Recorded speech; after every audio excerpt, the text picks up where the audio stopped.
வணக்கம் நண்பர்களே. இன்னைக்கு நம்மளுடைய தபால் டிவியின் தலையெழுத்து நிகழ்ச்சியில நாம் விவாதத்திற்கு எடுத்திருக்கக்கூடிய ஒரு பொருள், கடந்த 10,000 ஆண்டுகளாக இல்லாவிட்டாலும் கடந்த ஒரு சில ஆண்டுகளாக இந்த துப்பட்டா அணியலாமா அணியக்கூடாதா அப்படின்றத பத்தின ஒரு நீண்ட நெடிய விவாதம் எல்லா பொது தரப்புகளிலும் வைக்கப்பட்டிருக்கிறது. இன்னைக்கு வேற எந்த தலைப்பும் நமக்கு கிடைக்காததுனால நாம் இந்த தலைப்போடையே போகலாம் முடிவு பண்ணியிருக்கோம். அதை பற்றி விவாதிப்பதற்காக நம்மோடு நிகழ்ச்சியில் 4 அறிஞர் பெருமக்களை கூப்பணும்னு ஆசைப்பட்டோம். முடியாத காரணத்தினால் கடைசி நேரத்தில் 4 பேரை கூட்டிருக்கிறோம். இதில் முதலாவதாக இருக்கக்கூடியவர் உலக மகளிர் அணியினுடைய பாசறையிலிருந்து வந்திருக்கும் கேபி அவர்கள். துப்பட்டா அணிய வேண்டாம் என்கிற அணியில் பேசுவதற்காக வணக்கம் கேபி. வணக்கம் பாண்டே. அவரை தொடர்ந்து இங்க வந்திருக்கக்கூடியவர் வயதில் மிகவும் இளையவராக இருந்தாலும் கூட உலக இளைஞர் பாசறையினுடைய செயலாளராக இருக்கும் திரு கார்த்திக் இளையமதி அவர்கள். வணக்கம். வணக்கம். வணக்கம் பாண்டே. அடுத்ததாக நம்மோடு எந்த ஒரு கேள்வியை நீங்கள் கேட்டாலும் அந்த கேள்விக்கான பதிலை பெரியார் காலத்தில் இருந்தே என்றுதான் ஆரம்பிப்பார் திரு சூரமணி அவர்கள். வணக்கம். பெரியார் காலத்திலிருந்தே வணக்கம். வணக்கம் சூரமணி. நாம் நேரடியாக விவாதத்திற்கு செல்லும் முன் 1888ஆம் ஆண்டு ஜனவரி 31ஆம் தேதி பஞ்சாபில் இதே மாதிரியான ஒரு சம்பவம் நடந்திருக்கிறது. அந்த சம்பவத்தை பத்தி நம்ம அதிகம் பேச வேணாம், ஏன்னா எனக்கு தெரியாது.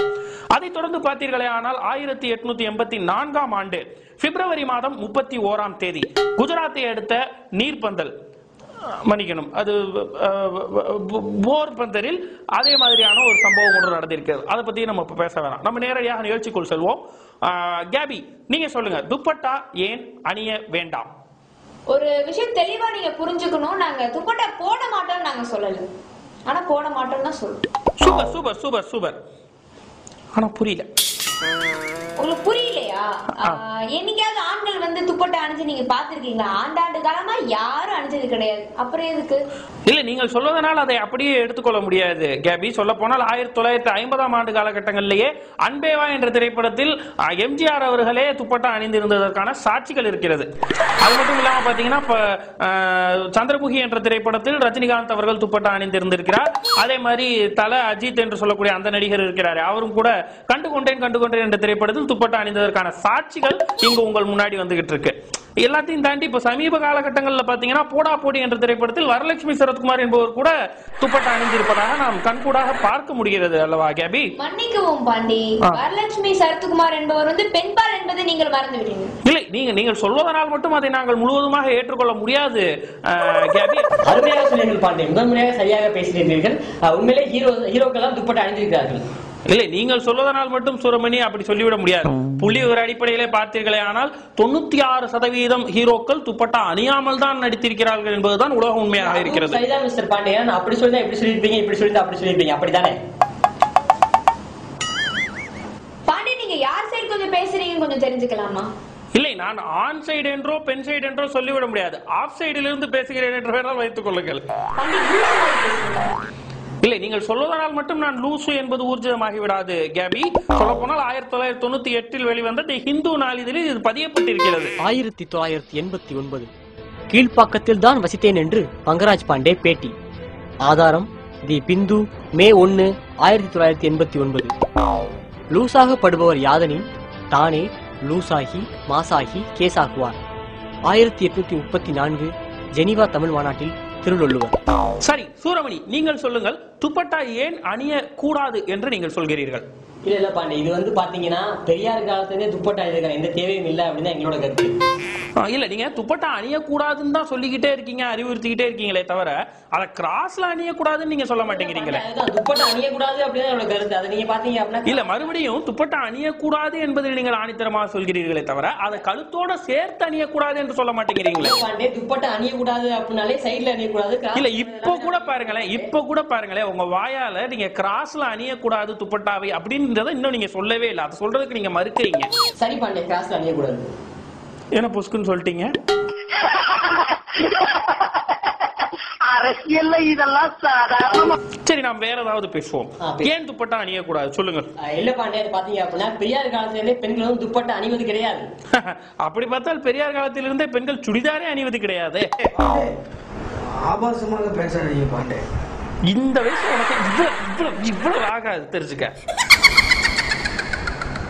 சொல்லுங்கள் மிஸ்டர் இளையமதி, ஏன் துப்பட்டா பெண்கள் அணிய வேண்டும்? துப்பட்டா என்பது அணிய வேண்டும். பெண்கள் நிச்சயமாக துப்பட்டா அணிய வேண்டும். அருமை. பட் என்னன்னா பெண்கள் கண்டிப்பாக துப்பட்டா அணிய வேண்டும். அருமை அருமை அருமை. முத்தாய்ப்பான 3 காரணிகளை அவர் அடுத்தடுத்து சொல்லி இருக்கிறார் ஏன் பெண்கள் துப்பட்டா அணிய வேண்டும் என்பதற்கு. சொல்லுங்கள் சூரமணி, இப்ப அவர் முத்தாய்ப்பான 3 கருத்துக்களை முன் வச்சிருக்காரு ஏன் துப்பட்டா அணிய வேண்டும் அப்படின்னு சொல்லி. நீங்க சொல்லுங்க அதே மாதிரி ஏன் அணிய கூடாது. அதுதான் பாண்டி அவர் சொன்ன மாதிரி பாத்தீங்க அப்படின்னா அவரும் அதுதான் சொல்லிருக்காரு. பெரியார் காலத்திலிருந்தே இல்ல, இப்போ அவர் ரொம்ப சிறப்பா அதை விளக்கிட்டார் எப்படி எதனால் அணிய வேண்டும் என்பதை மிக சிறப்பாக அவர் விளக்கி இருக்கிறார். நீங்க சொல்லுங்க ஏன் வந்து அணியக்கூடாது. சிறப்பான உரையாடல் தான். பட் இருந்தாலும் வந்துட்டு பெரியார் காலத்திலிருந்தே இப்போ உலகம் பார்த்து கொண்டிருக்கின்ற இந்த வேலையிலே நீங்கள் பதிவு பண்ணாம இதை வேற எங்கேயுமே நீங்க பதிவு பண்ண முடியாது. எல்லாருமே அதை பார்த்துக்கிட்டு இருக்காங்க. இந்த நேரத்துல தான் நீங்க அதை சொல்லணும். பெண்கள் வந்து அப்பொழுது அணிவது இல்ல, அவங்க 3 விஷயங்களை முன்வைக்கிறாங்க ஏன் துப்பட்டா அணியணும்னு சொல்லி. அது மாதிரி ஐ எக்ஸ்பெக்ட் வேலிட் பாயிண்ட்ஸ் உங்கள்ட்ட இருந்து எதனால் துப்பட்டா அணிய கூடாது. கண்டிப்பா கண்டிப்பா நான் வேலிடான பாயிண்ட் தான் கொடுக்க ஆசைப்படுறேன். என்ன அப்படின்னா இந்த துப்பட்டா இருக்கு இல்லையா, அது வந்து பாத்தீங்க இல்ல இன்னமும் நீங்க இந்த விவாதத்தினுடைய அந்த கருப்பொருளுக்குள் வரவில்லை அப்படின்றதுதான் நம்மளுடைய இந்த விவாதத்தினுடைய பொருளாக உணரப்படுகிறது. அப்படி கிடையாது பாண்டே. கருப்பொருள் அப்படிங்கிறது வந்து அவர் சொன்னது கருப்பொருள். ஒரு சிறிய விளம்பர இடைவேளைக்கு பிறகு தொடர்ந்து பேசுவோம். தலையெழுத்து பெரியார் காலத்துல இருந்தே பெண்கள் துப்பட்டா அணிவதில்லை. இப்போ பிரேக் இதை கட் பண்ணிட்டு நாங்க கல்யாண விளம்பரம் போட்டுருவோம்.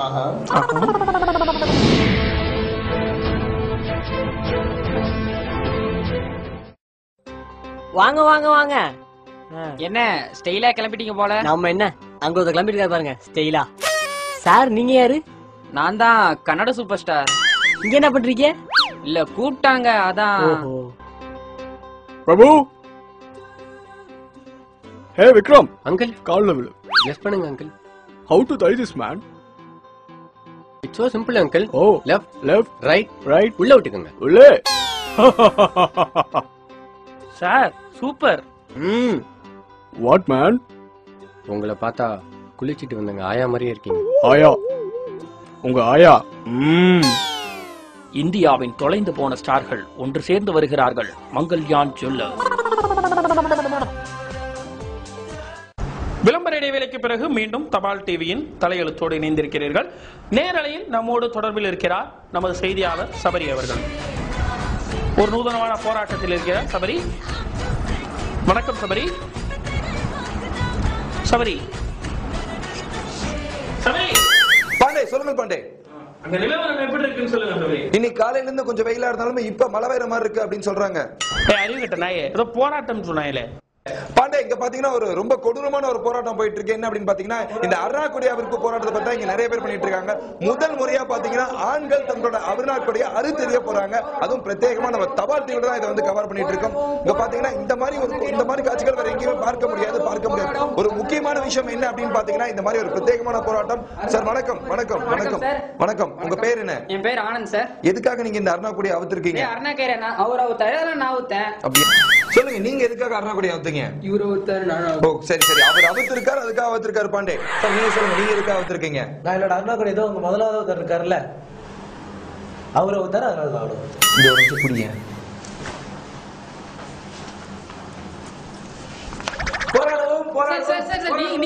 நீங்க எதுக்கு சார் அவுக்குறீங்க? தயவு செய்து கொடுத்துரு. ஏண்டா நீ அவுக்கலாம், அவன் அவுக்கலாம். நான் மட்டும் என்ன கேன பையனா? நானும் அவுப்பேன். இங்க பாருங்க பாண்டே, இந்த மாதிரி இந்த அருணாக்கொடி அவருக்கும் போராட்டம், அது முக்கியமா இந்த ஆண்கள் அவருக்கும் போராட்டம் கண்டிப்பா நம்ம வந்து சட்டசபையில பேசியே ஆகணும் அப்படின்னு நினைக்கிறேன். பாண்டே இந்த மாதிரி போராட்டங்கள் கண்டிப்பா தமிழகம் மட்டும் இல்லாம கர்நாடகா இந்த மாதிரி இந்தியா முழுக்க இந்த போராட்டங்கள் தொடரும் அப்படின்னு இந்த போராட்டங்கள் அறிவிச்சிருக்காங்க. பாண்டே நன்றி சபரி. நேரலையில் இந்த மாதிரியான பிரத்யேகமான காட்சிகளை நமக்கு அளித்திருக்கிறார் அங்கிருந்து சபரி. நன்றி நன்றி நன்றி நன்றி நன்றி பாண்டே. போராடுவோம். ஒரு நூதனமான அந்த அருணா கயிறு அறுப்பு போராட்டத்தை வந்து நாம் பார்த்துவிட்டு அதோடு சேர்ந்து அதையும் சேர்த்து விவாத பொருளாக எடுத்து இப்ப நாம பேச இருக்கோம். தொடர்ந்து பாண்டே சொல்லுங்க கேபி. அர்ணாப் கோஸ்வாமி. ஆமா டைம்ஸ் நோல வேலை செய்யறாரு.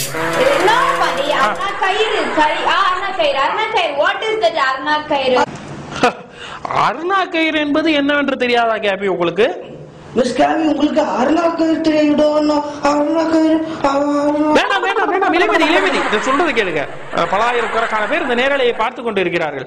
சோ நீங்களே சொல்லுங்க. நீங்க தான் இந்த கூட்டத்திலே ரொம்ப தெளிவா பேசிட்டு இருக்கீங்க. தொடர்ந்து எதனால் அருணான் கயிறு வேண்டாம் ஆண்களுக்கு? அருணாக்கொடி அணிய வேண்டாம். ஆண்கள் அருணாக்கொடி அணிய வேண்டாம்.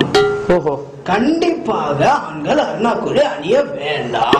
அருமை அருமை அருமை அருமை. மீண்டும் அருமையான பாயிண்ட்களை நீங்க முன் வச்சிருக்கீங்க. ஆனால் இது விவாதத்திற்குரிய ஒரு பொருளாக தான் கருதப்படுகிறது. பாப்போம், நீங்க சொல்லுங்க சூரமணி, எதனால் அரைஞான அறுப்பு போராட்டம் தேவை இல்லை? இல்லை பாண்டே, இல்லைன்னு நம்ம சொல்லிவிட முடியாது. ஏன்னா அவங்க செஞ்சுட்டாங்க, அதுக்கப்புறம் நம்ம இல்லைன்னு சொல்லி அதுல வாதிடுறதுக்கான வேலையே இல்ல. சரி இருக்கு பாண்டே. இல்ல இருக்கு, என்ன இருக்கு நீங்க இவ்வளவு நேரமா பேசிட்டு இருக்கீங்க? எதுவுமே இல்லாமல் தான் நாம் இவ்வளவு நேரமாக பேசிக் கொண்டிருக்கிறோம் அல்லவா? இல்ல பாண்டே, ஆரம்பத்திலிருந்து நடுவிலிருந்து முடிவிலிருந்து என்றெல்லாம் இங்கு பேசுவதற்கான நேரமே இல்லை. சொல்ல போனால் இருக்கின்ற கால அவகாசத்தில் உங்களுடைய கருத்தை மட்டும் பதிவு பண்ணுங்க. ஒரு நிமிஷம். ஒரு சிறிய விளம்பர இடைவெளிக்கு பிறகு தபால் டிவியின் தலையெழுத்து இவர் பேசுவார். ஆஹா, நல்லதே இருக்கு மாட்டே.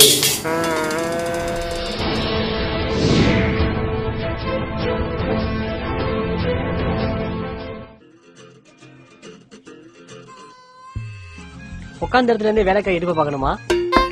டேபிள் கேட் வாங்குங்க. இந்த மாசம் ஏதாச்சும் மீன் செலவு பண்ணணுமா? டேபிள் கேட் வாங்குங்க. மகிழ்ச்சியா உங்க வீட்டுல தூக்க மாட்டீங்கணுமா? டேபிள் கேட் வாங்குங்க.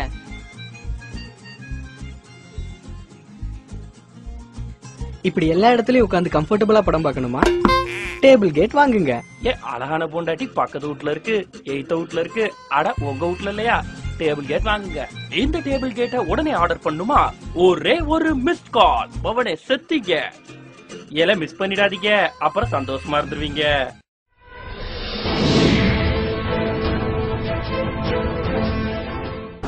விளம்பர இடைவேளைக்கு பிறகு மீண்டும் தபால் டிவியின் தலையெழுத்து நிகழ்ச்சிக்கு உங்களை வரவேற்கிறோம்.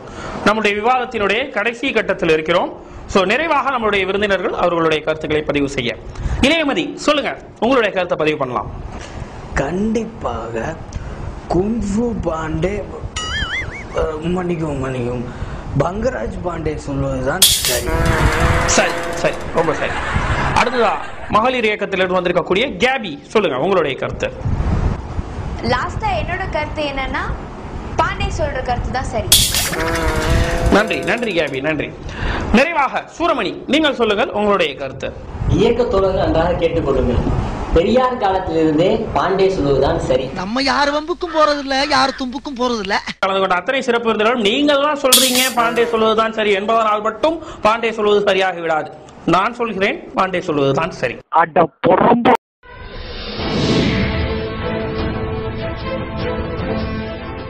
நீங்க ஏதோ அசிங்கமா திட்ட வரீங்கன்னு தெரியுது. அதுக்கு முன்னாடி சப்ஸ்கிரைப் பண்ணுங்க. யார் பத்தமுள்ளையோ தனியா பேசிட்டு இருக்காரு, பாவம். சப்ஸ்கிரைப் பண்ணிருக்கேன். பஞ்சாயத்து இது பஞ்சாயத்தே கிடையாதுடா. சப்ஸ்கிரைப் பண்ணுங்க.